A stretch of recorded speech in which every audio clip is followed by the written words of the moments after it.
गेल्या 2 दिवसांपासून कोकणात पावसाने अक्षरशः धुमशान घातले आहे.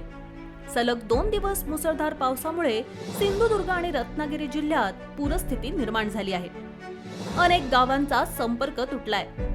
या पार्श्वभूमीवर सिंधुदुर्ग आणि रत्नागिरी जिल्ह्यातील शाळांना सुट्टी जाहीर करण्यात आली आहे. दरम्यान पुराच्या पाण्यातून गाडी नेण्याचं भलतंच धाडस करणाऱ्या तिघांना वाचवण्यात यश आलं आहे. मात्र या घटनेवरून शालेय शिक्षण मंत्री दीपक केसरकर यांनी चिंता व्यक्त केली.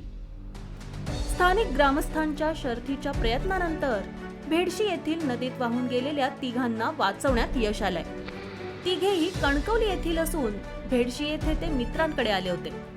सुहास परब, प्रसाद क्षीरसागर आणि श्रीपती करण असे यांची नावे आहेत. घरी परतत असताना पुराच्या पाण्यातून मार्ग काढण्याचा चालकाचा प्रयत्न फसला आणि कार पाण्याबरोबर वाहून गेली.